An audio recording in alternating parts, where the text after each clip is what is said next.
Halo semuanya, PTTH Dunia 1000 Besar episode 90 sudah rilis nih. Tanpa banyak basa-basi, yuk langsung saja kita lanjutkan kisah serunya.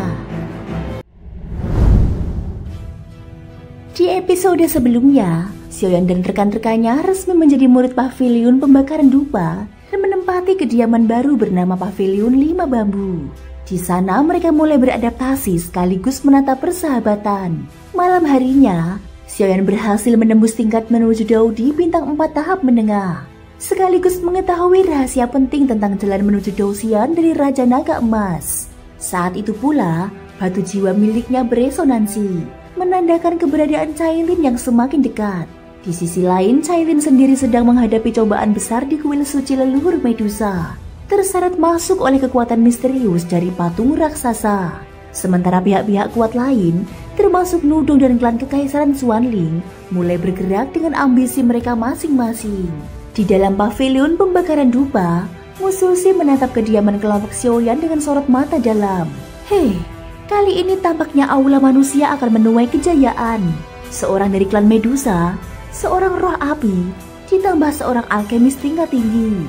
Hanya saja pada diri perempuan bernama Mu Yingyi itu, seolah ada sesuatu yang bahkan aku pun tidak mampu melihatnya dengan jelas. Malam berlalu dengan cepat. 5 orang itu akhirnya terlelap. Kelelahan perjalanan panjang membuat mereka dengan mudah jatuh ke dalam mimpi. Keesokan paginya, 5 orang kelompok Xiaoyan mulai keluar satu persatu. Hari ini adalah saat yang mereka nantikan. Seperti yang dikatakan Musushi, inilah awal dari latihan pertama mereka di Paviliun Pembakaran Dupa. Rasa penasaran pun memenuhi hati, sebab metode kultivasi dari sekte besar yang mampu bertahan ribuan tahun tentu bukanlah sesuatu yang sederhana. Mu Feng dengan sifat cerewetnya yang khas sudah tidak bisa menahan diri.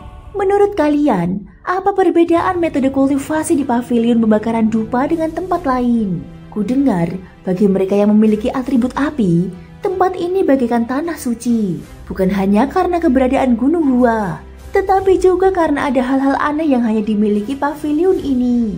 Keempat lainnya sudah terbiasa dengan sifat Mu Feng yang suka berbicara tanpa henti, sehingga tidak menanggapi lebih jauh. Xiao Yi yang sejak tadi memperhatikan sekitar, tiba-tiba berkata pelan, Musushi sudah datang.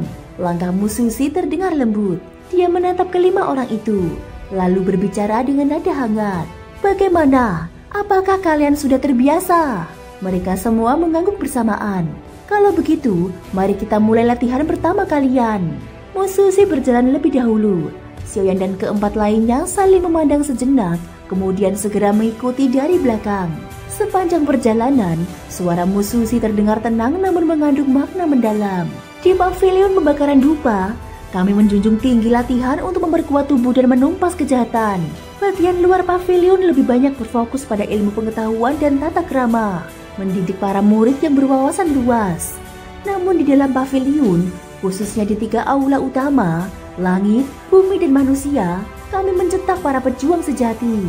Tidak jauh dari sini terdapat gerbang menuju alam hantu.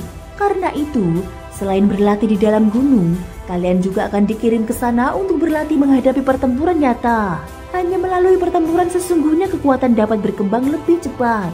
Selain itu, beberapa waktu belakangan, gerbang tersebut mulai menunjukkan gejolak yang tidak tenang. Sebagai murid Paviliun Pembakaran Dupa, sudah menjadi tanggung jawab kalian untuk memusnahkan makhluk-makhluk dari alam itu. Mata Mu Feng berkilat, bibirnya menyunggingkan senyum penuh percaya diri. Memusnahkan makhluk dari alam hantu, itu keahlianku. Musushi menatap mereka dengan tenang, kemudian melanjutkan. Perlu kalian ketahui, sumber daya kultivasi di aula manusia tidak dibagi rata. Semua bergantung pada kekuatan masing-masing. Semakin besar kemampuanmu, semakin tinggi pula bakatmu, maka semakin banyak pula sumber daya yang akan kau peroleh. Sebaliknya, jika kau lemah, maka kau akan tertinggal. Selain itu, duel pribadi antar murid bukan hanya tidak dilarang, melainkan justru didorong. Asalkan tidak merenggut nyawa, kami membiarkannya. Xiaoyan tersenyum tipis, seolah sudah menduga hal ini sebelumnya. Ia memahami dengan baik mengapa Paviliun Pembakaran Dupa mampu berdiri kokoh di dunia ini sebagai salah satu sekte terkuat. Aturan yang keras dan persaingan ketat menjadi fondasi penting bagi kejayaan sekte ini. Bagi Xiaoyan, tidak ada yang gratis di dunia ini. Sejak masih berada di benua Doki, dia sudah mengerti bahwa bakat hanyalah awal, sedangkan kerja keras dan keringat adalah fondasi utama kekuatan sejati. 5 orang itu terdiam, masing-masing menyerap maksud dari perkataan Musushi. Hanya Xiaoyi yang tamak tidak peduli, sebab identitasnya sebagai roh api sudah memberinya jalur kultivasi yang berbeda. Baginya, cukup dengan menerima aliran energi atribut api, kekuatannya akan terus bertumbuh. Musushi kemudian berhenti di depan sebuah aula megah. Dia berbalik dan tersenyum ringan. Kita sudah sampai, masuklah. Mereka pun melangkah ke depan. Xiaoyan mendorong pintu besar dengan kedua tangannya. Suara berat bergema 3 kali sebelum pintu perlahan terbuka. Dari dalam, terdengar suara tawa riang. Hei, Paman Guru, kalian membuat kami menunggu cukup lama. Musushi membalas dengan senyum tenang. Bersabar sedikit, tidak ada yang perlu tergesa. Begitu Xiaoyan dan yang lain melangkah masuk, pandangan mereka langsung tertuju pada cahaya misterius yang bersinar di tengah aula luas itu. Sebuah gerbang bercahaya berdiri tegak, seakan menjadi pintu menuju tempat yang asing dan penuh misteri. Xiaoyan dengan kekuatan jiwa yang tajam segera menyadari bahwa gerbang itu mengarah pada suatu dimensi lain. Namun bukan itu saja yang mengejutkan mereka. Di dalam aula tersebut sudah berkumpul ratusan orang. Kekuatan mereka jauh lebih tinggi dibandingkan Xiaoyan dan yang lain. Beberapa bahkan telah mencapai tingkat Dodi bintang 5. Lebih mencurigakan lagi, tatapan panas penuh ketertarikan dari ratusan murid itu semuanya terarah pada mereka berlima. Seolah tubuh mereka menyimpan sesuatu yang sangat berharga. Musushi pun menjelaskan dengan tenang. Jangan salah paham, mereka bukan murid resmi aula manusia kami. Para murid inti kami kini sedang berada di alam hantu untuk menjalani latihan. Sedangkan orang-orang di hadapan kalian ini hanyalah murid cadangan, calon yang ingin diterima sebagai murid resmi. Xiaoyan tertegun sejenak. Dia tahu banyak sekte besar memang menerima murid luar atau murid pendaftaran terlebih dahulu. Jika mereka mampu memberikan kontribusi dan menunjukkan kesetiaan, barulah mereka bisa diangkat menjadi murid sejati. Bagi seorang kultivator, status murid resmi adalah gerbang menuju kesempatan besar, sumber daya, perlindungan, dan bimbingan dari para ahli. Sekali diakui, maka nasib mereka pun akan berubah selamanya. Musushi menatap ke arah Xiaoyan dan yang lain. Baiklah, mari kita mulai. Sebagai hadiah karena kalian diterima di aula manusia, ada sesuatu yang menanti kalian di dalam gerbang cahaya ini. Namun, untuk mendapatkannya, kalian harus melalui berbagai rintangan. Xiaoyan tersenyum tipis, matanya memancarkan api semangat. Ini akan menarik. Dia menatap ratusan orang di hadapannya dengan penuh gairah. Sejak menembus 4 bintang Dodi, kekuatan spiritualnya sudah cukup untuk membentuk 5.000 inskripsi inti. Itu berarti sekalipun melawan seorang Dodi bintang 5, dia masih memiliki peluang untuk bertarung seimbang. Di atas aula, seorang tetua yang semula terlihat mengantuk perlahan membuka matanya.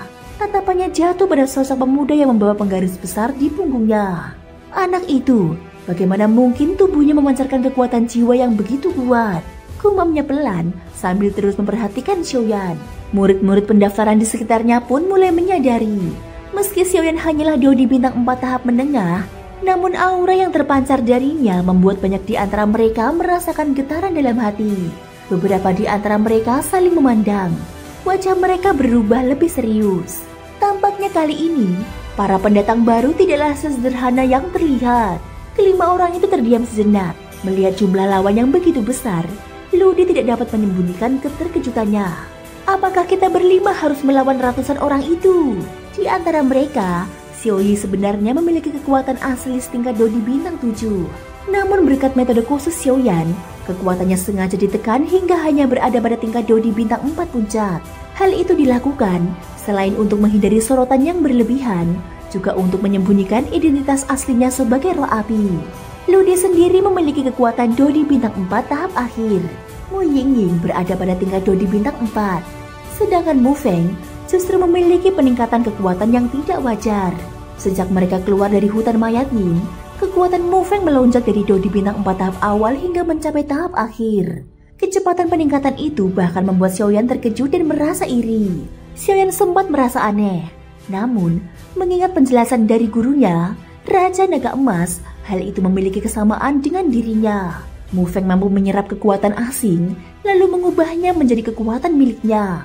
Mirip dengan cara Xiaoyan mengembangkan kekuatan. Dalam hati, Xiaoyan bertanya kepada Raja Naga Emas dengan nada heran. Guru, bukankah peningkatan kekuatan Mu Feng agak terlalu menakutkan? Suara Raja Naga Emas terdengar pelan di dalam benaknya. Tubuhmu memiliki mantra api, sebuah teknik yang mampu meningkat melalui penyerapan api surgawi maupun energi api dari langit dan bumi. Itulah sebabnya kekuatanmu dapat berkembang begitu cepat. Mu Feng pun sama, hanya saja dia mengandalkan teknik Yin Yang Bagua. Walau nilainya tidak sebanding dengan mantra api, tetap saja tidak boleh diremehkan. Di hutan mayat Yin, aku telah menyadari sesuatu yang aneh pada dirinya. Ternyata memang benar adanya. Yin Yang Bagua miliknya memiliki kesamaan dengan mantra apimu.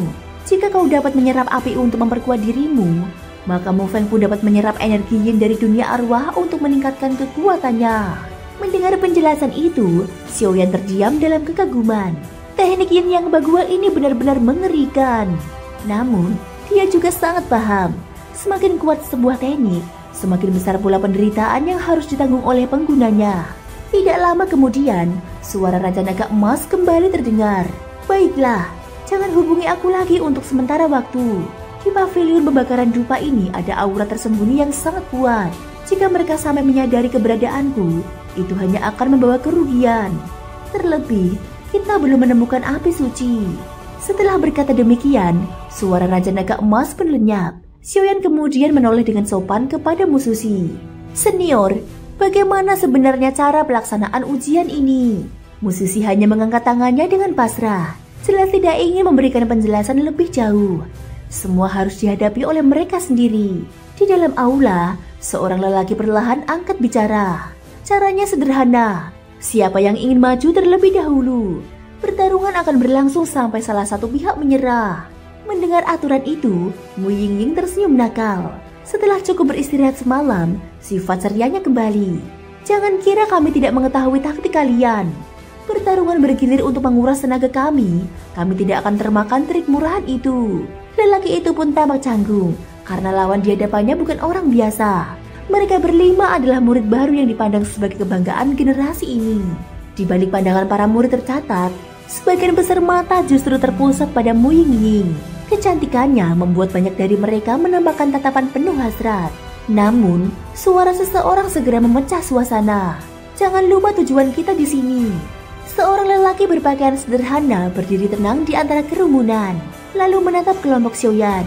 Kalau begitu, bagaimana kalian ingin melakukannya? Xiaoyan maju selangkah, matanya menyapu ke arah ratusan orang di hadapannya. Akan lebih baik jika kalian semua maju sekaligus. Kata-kata itu segera menimbulkan kegemparan di antara 128 murid tercatat. Bersama-sama, apakah dia gila? Berlima melawan 128 orang, ini jelas meremehkan kita. Beberapa orang kemudian melirik lelaki sederhana tadi dengan wajah penuh pertanyaan. Li Ji, apa yang harus kita lakukan? Kesempatan ini sangat penting. Kita sudah melakukan banyak pengorbanan untuk bisa berdiri di sini. Lelaki yang dipanggil Li Ji itu hanya menyipitkan matanya. Tatapannya menajam. Anak ini, dia hanya bermodalkan kekuatan Dodi bintang 4. Namun begitu berani menyombongkan diri. 5 orang melawan 128 orang, itu jelas mimpi di siang bolong. Musuh yang berada di sisi lain hanya mengamati tanpa berkata sepatah kata pun. Dia tahu betul bahwa murid-murid ini memang telah berjasa bagi pavilion pembakaran dupa. Tetapi ujian ini tetap harus dijalani. Kemenangan atas Xiaoyan dan kawan-kawan berarti mereka layak bergabung. Sebaliknya, jika kalah, maka bakat mereka dianggap tidak mencukupi. Di tengah riuh, seseorang seakan teringat sesuatu. Li Ji, ku dengar dalam kompetisi perebutan poin kemarin, ada seorang pemuda dengan kekuatan Dodi bintang 4 yang berhasil membunuh kaisar hantu. Li Ji menajamkan tatapannya. Pupilnya menyimpit tajam. Dia menoleh ke arah pemuda berpedang berat berwarna hitam yang berdiri tegap. Siapa namanya? Jawaban pun meluncur. Seorang pria dengan pedang berat hitam di punggungnya. Bernama Xiaoyan. Salah seorang yang berada di sisi Li Ji menatap Xiaoyan dengan penuh perhatian. Suaranya bergetar karena terkejut. Tidak mungkin kebetulan seperti ini terjadi. Punggung pria muda itu membawa penggaris hitam besar. Kekuatan Dodi bintang 4 tahap awal pernah membunuh kaisar hantu kembar. Semua tanda ini menegaskan bahwa sosok yang disebut Xiaoyan tidak lain adalah pria kurus yang berdiri di hadapan mereka. Li Ji yang merasakan keterkejutan luar biasa akhirnya membuka suara. "Nama, siapa namamu?" Apabila pria kurus ini benar-benar Xiaoyan yang dikabarkan berhasil membunuh kaisar hantu kembar, maka ia tidak bisa lagi meremehkan lawan. Selama ini, demi mendapatkan status murid terdaftar pavilion pembakaran dupa, Li Ji telah menyingkirkan banyak hantu dan bekerja keras demi pavilion itu. Kini kesempatan emas terbentang di hadapannya, sehingga ia tidak boleh lengah, bahkan sekalipun Xiaoyan bukan orang yang sebenarnya membunuh kaisar hantu kembar. Xiaoyan perlahan mengendurkan bahunya, suaranya tenang ketika menjawab. "Xiaoyan." Mendengar jawaban itu, mata Li Ji menyusut tajam. Tubuhnya segera memancarkan tekanan kuat yang mengguncang udara di sekitarnya. Melihat hal itu, salah seorang rekan di sisinya berseru cemas, "Li Ji." Namun Li Ji segera mengangkat tangannya, menenangkan keadaan. "Aku tidak apa-apa." Mata Li Ji kembali tertuju kepada Xiaoyan. Suaranya mengandung keterkejutan yang mendalam. "Apakah benar kaisar hantu kembar itu engkau yang membunuhnya?" Sebagai murid terdaftar, mereka sangat memahami betapa mengerikannya kekuatan para makhluk dari alam hantu. Karena letak pavilion pembakaran dupa berada di dekat gerbang masuk dunia itu, mereka selalu menjadi penjaga yang menghadang invasi hantu. Setiap murid terdaftar memperoleh status tersebut setelah membunuh cukup banyak makhluk dari alam hantu. Selanjutnya, mereka berhak menantang murid resmi pavilion pembakaran dupa. Dan bila berhasil, mereka dapat naik derajat, seperti burung pipit yang menjelma menjadi burung phoenix. Kaisar hantu kembar, meski bukan yang terkuat di alam hantu, tetaplah makhluk yang setara dengan seorang ahli bintang 8 Dodi. Bagaimana mungkin dia bisa dibunuh oleh Xiaoyan yang hanya berada di tingkat menengah bintang 4 Dodi? Bagi siapapun, hal ini sulit dipercaya. Xiaoyan menatap Li Ji. Dia berkata, "Jika tidak ada orang lain yang memiliki nama yang sama denganku, maka benar, kaisar hantu kembar itu dibunuh olehku." Tatapan penuh kepastian itu membuat Li Ji terdiam. Keyakinan semacam ini hanya dimiliki oleh mereka yang benar-benar percaya pada kekuatan diri sendiri. Beberapa murid di sisi Li Ji pun angkat bicara dengan suara penuh ambisi. "Kakak Li, jangan pedulikan itu. Entah dia benar atau tidak, hari ini kita harus mengalahkan mereka. Hanya dengan itu, segala usaha kita selama ini tidak akan sia-sia. Kita bisa menjadi murid resmi pavilion pembakaran dupa." Mendengar semangat itu, Li Ji perlahan tersenyum. "Benar, Xiaoyan, aku menghormati keberanianmu yang membunuh kaisar hantu kembar. Namun hari ini, demi masa depan kami, aku mohon agar engkau berkenan memberi jalan, agar kami juga dapat menjadi murid resmi pavilion pembakaran dupa." Baginya, kebenaran di balik nama Xiaoyan tidak lagi penting. Dalam pandangannya, kekuatanlah yang akan menentukan segalanya. Dengan kekuatan Dodi bintang 5 tahap awal, ia merasa mampu mendudukan Xiaoyan yang masih berada pada tahap menengah bintang 4. Li Ji akhirnya melangkah maju, menyiapkan diri. "Kalau begitu, biarkan aku yang memulai." Tangannya meraih sebuah senjata berbentuk tombak panjang. Satu tangan menggenggam erat, sementara tangan lainnya berada di belakang punggungnya. Ujung tombak itu menunjuk lurus, seolah hendak menggetarkan hati setiap murid yang memandangnya. Melihat hal itu, Xiaoyan melangkah ke depan, menatapnya tanpa getar. "Biar aku yang maju."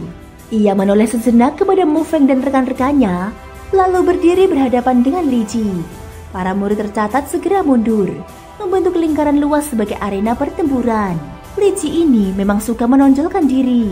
Si Lian, salah satu dari 3 pemimpin murid tercatat terkuat, hanya tertawa kecil.